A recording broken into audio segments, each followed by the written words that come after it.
Market recap for Monday 09/02/2026. Alright, today is a day that I got wrong. Rarely I do, but I just didn't do my analysis properly today for some reason. Not sure why, but yeah. But let me explain it in my own analysis how the day went. And I'm not sure why I missed it, but we're not gonna do it next time. Anyway, market recap. So initially coming at the day, right? At 9. This is what I thought bias, right? I'm coming into a fresh Monday. It's a no news Monday. However, it's a no news Monday where I expect Tuesday to be actually garbage. So I'm expecting Monday to actually have good movement for today, even though it's a no news Monday. Because Wednesday is NFP and there's other reasons, right? So just initially I'm more inclined to trade this Monday than not to trade, right? And just looking at what the market has done, I'm gonna come into like the 15 minutes and I just see that Friday last time we went and took all that buy side. So after taking this buy side, I'm expecting a retracement, right? A retracement either to go down and actually reverse or a retracement and then continuation. So just currently looking at the market, there is nothing really that will be solid proof. Yes, we're gonna go up or we're gonna go down. Why? Because we're stuck at both ranges, right? I can see that we come here down, we take these relative equal lows, kinda fill this 15 small 15-minute gap, right? At the same time that we're holding this inverse, right? All the way up. If you just imagine it up from here to here, we're holding that, okay?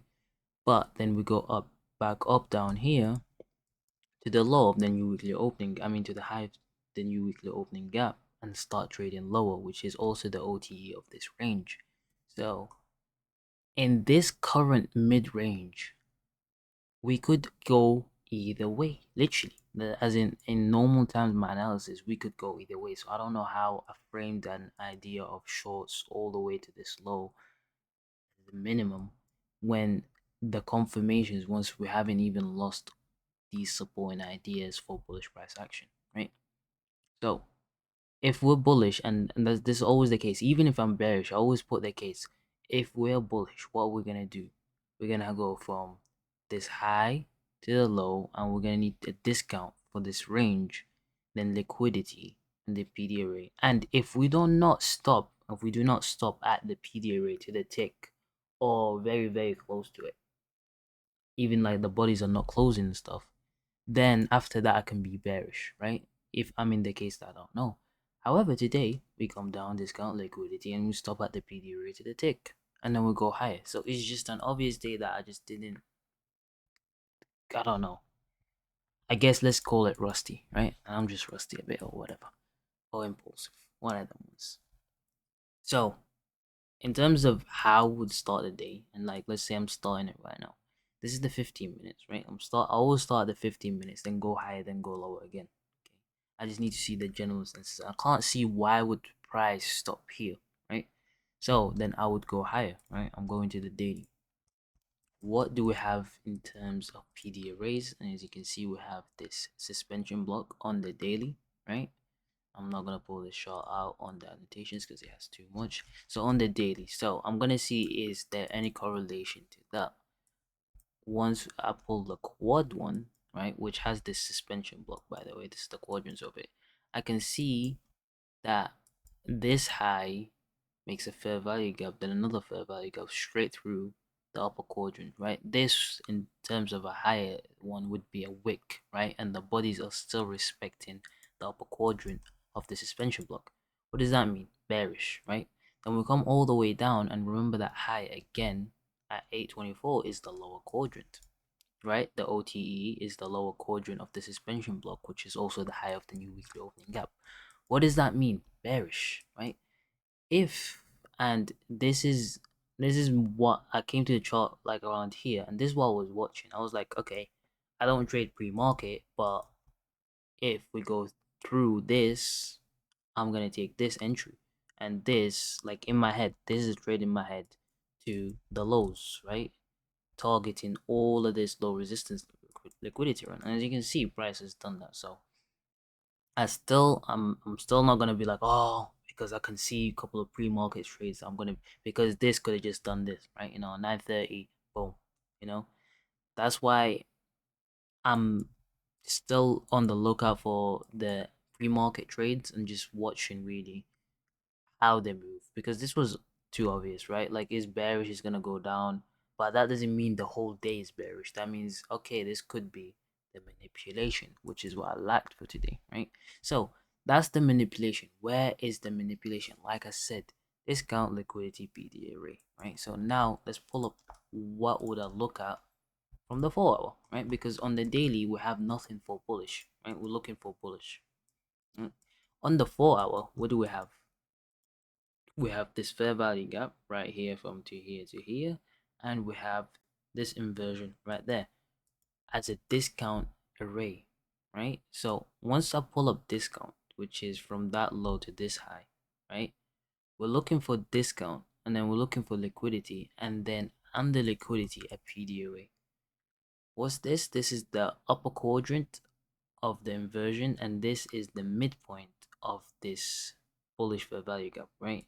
And I'm just putting ones that are next to the liquidity, right? So I know that the liquidity is technically, like, in like the timing is right there, but it's right here. Like, what's the actual liquidity? And why am I cutting through candles? Because it don't matter what liquidity is. I'm gonna use both regular trading hour liquidity, which is right here, and the normal one, right? Electronic trading hours. Cut through candles, whatever price will still visit these. Trust me on that one. So if we're gonna go to discount or this range, right? It doesn't matter. This has to be after 9:30. So discount the whole range right here. After 9:30, then I'm looking at liquidity. We have this, right? And then after this is the PD rate. Don't even care about this low right now. It doesn't even exist. Think about it like that way. I know. This liquidity, then PD array, right? PD array, right? Look at the upper quadrant. Boom to the tick. It could even went to the 0.5 for here to the tick. Regardless, like I said, I don't want no closures, or like it can wick slightly. I'm talking 1-2 ticks maximum. But like the buddies can't even like visit that area. You know what I'm saying? That is typically an entry for me. Like when I see a move up like here into the rejection of block or something. But again, no 9:30 rule, no 9:40 trading for me. So once we go above here, and this is on regular trading hours, we close our opening range gap right there. This first presented fair value gap right there from the midpoint, right? From the midpoint of the opening range gap all the way closing it is very, very high probability. Why? Because once we do this manipulation run, right? What do we have? We have 1, 2, 3, 4 buy side liquidity. I know this is like previous daily high, or not previous daily high, but I'm talking about the, how I count the liquidity. It doesn't matter. This is how I count liquidity. Is there's 4, right, against what? 1. When there is a separation of 3, is the market is always, right, or tends to be always, it goes aggressively to that liquidity, and then it can start slowing down, right? So what does that mean? At 9:40, having all that information, I'm bullish. What's the first thing that I should do? Boom, 9:40, first presented fair value gap right here. Take it. Entry. Get to what? Get to the high. What does it stop at? Midnight opening price has a retracement. Allowing what? Allowing the 5 minute to catch up, right? If we're looking at the 5 minute, once we go up to there, we have a 5 minute fair value gap that's opened up. That's a cool little retracement. Retraces into it. And on top of that, what is this structure? Okay. Low, high, lower, low. There's an SMT with ES, right? which makes this a breaker block, right? This highest up close candle should be a breaker block. Yes, but not in this case. Why? Because if we look at the formation of this breaker block on the 15-minute, what do we have? Where is it? What do we have right there? Is a busy, right? And in this typical formation for a breaker, this would not be the breaker. Price would come back to a PD array that ICT calls a Reaper, which is this, right? And that's what I've highlighted here. So if we just look at what price has done, once it goes all the way up, comes down, and let's just get rid of the first percentage for now to just show. Where are the bodies closing? Yes, they're wicking, but they're not closing outside the Reaper. What does that mean? We're still gonna go higher. Let's say I missed the first entry here. Or let's say I got stopped at a break even. Watching this, there could be a re-entry, right? Where it could be here, or it could be at the breaker. Why is this one a breaker? Do you see a fair value gap? No. Also, low, high, lower low, breaker. Where do the wicks on bodies stop? Upper half, upper half. Still bullish even though we took the liquidity. What does that mean? We're still gonna go higher and higher, right? You just follow what price action is telling you, right? And this could be an entry up to the highs, or this could be an entry to ultimately the actual liquidity and beyond, right?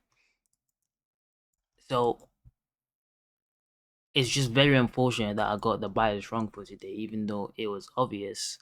But price action was nice and smooth today. Like it was clear as day, and there was not too many.